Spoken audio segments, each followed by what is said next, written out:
발락은 발람이 온다 함을 듣고 모압 변경 끝 아르논가에 있는 성읍까지 가서 그를 영접하고 발락은 발람에게 이르되 내가 특별히 사람을 보내어 그대를 부르지 아니하였느냐? 그대가 어찌 내게 오지 아니하였느냐? 내가 어찌 그대를 높여 존귀하게 하지 못하겠느냐? 발람이 발락에게 이르되 내가 오기는 하였으나 무엇을 말할 능력이 있으리까? 하나님이 내 입에 주시는 말씀 그것을 말할 뿐이니이다. 발람이 발락과 동행하여 기랴투솥에 이르러서는 발락이 소와 양을 잡아 발람과 그와 함께한 구관들을 대접하였더라. 아침에 발락이 발람과 함께하고 그를 인도하여 바알의 산당에 오르매 발람이 거기서 이스라엘 백성의 진 끝까지 보니라.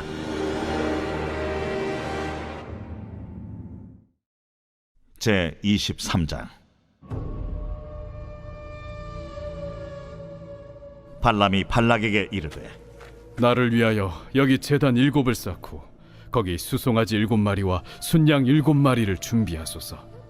하매 발락이 발람의 말대로 준비한 후에 발락과 발람이 제단에 수송아지와 순양을 드리니라. 발람이 발락에게 이르되 당신의 번제물 곁에 서소서. 나는 저리로 가리이다. 여호와께서 혹시 오셔서 나를 만나시리니 그가 내게 지시하시는 것은 다 당신에게 알리리이다. 하고 언덕길로 가니 하나님이 발람에게 임하시는지라. 발람이 아뢰되 내가 7제단을 쌓고 각 제단에 수송아지와 순양을 드렸나이다. 여호와께서 발람의 입에 말씀을 주시며 이르시되 발락에게 돌아가서 이렇게 말할지니라. 그가 발락에게로 돌아간즉 발락과 모압의 모든 고관이 번제물 곁에 함께 섰더라.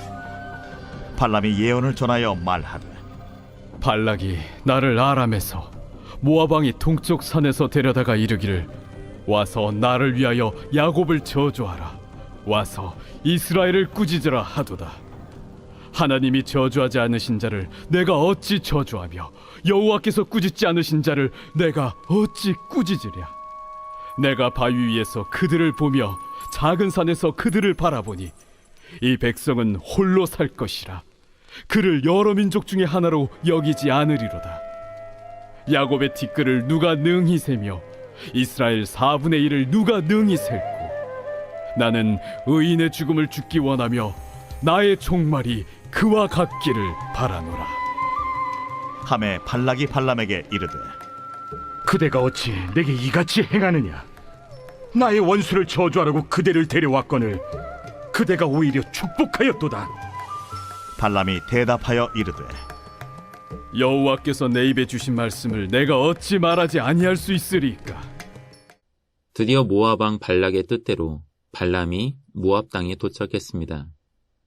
발락이 준비한 극진한 대접을 통해 그가 얼마나 발람을 고대하였는지를 엿볼 수 있습니다. 사실 발락의 이러한 대접은 철저히 계산된 행동입니다.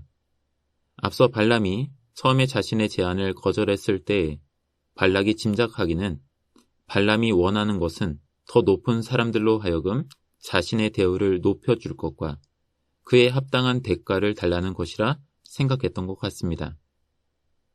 그래서 두 번째 보냈던 이들을 더 높은 고관들을 더 많이 보냈던 것입니다.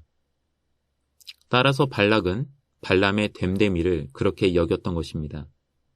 그래서 그런 발람의 마음을 흡족하게 하면 자신이 원하는 것을 이룰 것이라 여깁니다. 친히 국경까지 마중을 나갔고 더 높은 사람들을 보내 더 특별하게 여김으로 발람의 마음을 즐겁게 하였다면 소와 양을 잡는 극진한 대접으로 발람의 입을 즐겁게 하였습니다. 다음날 아침이 되어 발락은 제사를 드릴 수 있는 곳으로 발람을 인도합니다. 그 역시도 철저하게 계산되어 있는 장소입니다. 그곳은 충분히 적당한 거리에서 이스라엘을 저주할 수 있을 곳이라 여겼습니다. 발람의 요구에 맞춰서 7개의 제단과 수송아지 7마리 그리고 순양 7마리를 번제물로 준비합니다. 제물의 수를 비교해 볼 때 적어도 레위기나 민수기에서 제시하는 제사 방식과는 차이가 있습니다. 그래서 발람의 제사가 이방인의 제사 관습에서 유래했을지도 모른다고 생각하기도 합니다. 그런데도 불구하고 하나님께서는 발람에게 나타나셨습니다. 그리고는 발락에게 돌아가서 이렇게 말하라고 말씀하십니다. 발람이 말한 내용은 7절에서 10절까지 시적인 형태로 되어 있습니다. 그는 발락이 자신을 데리고 와서 이스라엘을 저주하라고 하지만 하나님이 저주하지 않는 이스라엘을 자신은 저주할 수 없다고 합니다. 자신이 보니 이스라엘은 다른 민족과는 다르게 독보적인 존재로서 그들은 이미 셀 수 없이 번성하였다고 합니다. 발람의 말을 들은 발락은 기가 찹니다. 지금껏 이스라엘에게 저주를 해줄 것이라고 믿고 극진한 대적과 모든 요구 조건을 들어줬는데 이스라엘을 저주하기는커녕 이스라엘을 부러워하는 내용 일색이입니다. 자신의 거래가 틀어지는 순간입니다.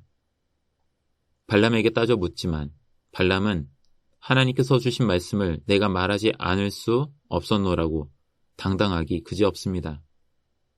철저한 계산과 준비를 했지만 발락의 기대가 이렇게 무너지게 되는 것을 본문을 통해 볼 수 있습니다. 발람의 이야기에서 독특한 것은 모세와 이스라엘이 등장하지 않는다는 점입니다.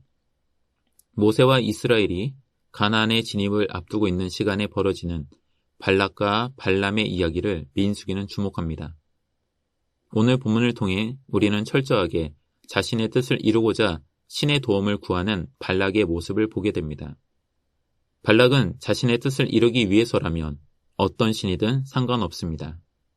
먼 타국의 발람을 불러올 때부터 특정한 신이 아닌 신통한 사람이 필요했을 뿐입니다. 발락에게 있어서 신이란 자신의 뜻을 이루기 위한 존재입니다. 능력 있는 제사장과 흡족한 제물이면 충분한 거래라고 생각합니다. 우리는 발락의 모습을 보며 어리석다고 생각할 것입니다. 하지만 발락은 오늘날 우리를 비추는 거울이 되기도 합니다. 하나님의 뜻을 알아 그 뜻에 순종하는 삶이 중요하다는 것을 알고 있음에도 불구하고 우리는 가끔씩 적당한 기도, 봉사, 헌금으로 내가 원하는 것을 이뤄주셨으면 하는 생각을 하곤 합니다. 하나님의 마음을 흡족하게 하면 내가 원하는 것이 더 잘 이루어질 것이라 헛된 기대를 품기도 합니다. 하지만 이미 우리는 하나님이 우리에게 바라시는 것이 단지 흠없는 재물이 아니라 우리의 흠없는 마음이라는 것을 알고 있습니다. 발락은 흠없는 재물을 정성껏 준비했습니다. 그러나 정작 흠없는 마음을 가진 것은 아니었습니다. 오늘 우리가 발락의 모습을 통해 우리의 모습을 성찰해 본다면 과연 나는 흠없는 재물만을 준비하는 사람인지 아니면 흠없는 재물 못지않게 흠없는 마음까지도 갖춘 사람인지를 살펴봐야 할 것입니다.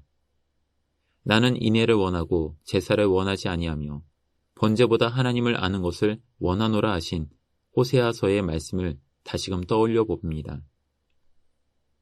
아울러 우리는 민수기에서 하나님의 마음을 알지 못하는 이스라엘을 계속해서 지켜봐왔습니다. 그들은 한결같이 불순종하고 불평하는 사람들이었습니다. 그런 점에서 그들 역시 흠없는 마음을 가진 자들은 아닙니다. 그런데도 하나님께서는 자신의 백성 삼은 자들을 그냥 내버리지 않으십니다. 발락과 같은 사람이 이스라엘을 사특한 방법으로 위하려 하지만 하나님께서 직접 개입하셔서 이스라엘을 지키십니다. 발락에게 가장 필요한 제사장의 입을 주장하십니다. 오늘날 우리 삶 속에 이런 은혜가 있기를 기도할 뿐입니다. 때로는 흠없는 마음은커녕 흠없는 재물도 없이 나오는 우리임에도 불구하고 우리를 사랑하신다 약속하셨습니다. 친히 우리의 흠없는 재물까지 되어 주셨습니다. 우리의 신실함이 아닌 주님의 신실함에 의지하여 다시금 주님 앞에 나아갑시다. 하나님과 거래하려 하지 말고 순전한 마음으로 하나님을 깊이 사랑합시다. 기도하겠습니다. 주님, 우리의 예배가 철저한 계산에 따른 거래가 되지 않기를 기도합니다. 진정한 예배를 회복하기를 날마다 기도합니다. 예배를 통해 살아계신 주님을 만나기를 원합니다. 흠없는 재물, 흠없는 마음조차 없던 우리에게 찾아오신 주님의 은혜를 따라 예배의 자리를 다시금 회복하게 하옵소서. 예수님의 이름으로 기도합니다. 아멘.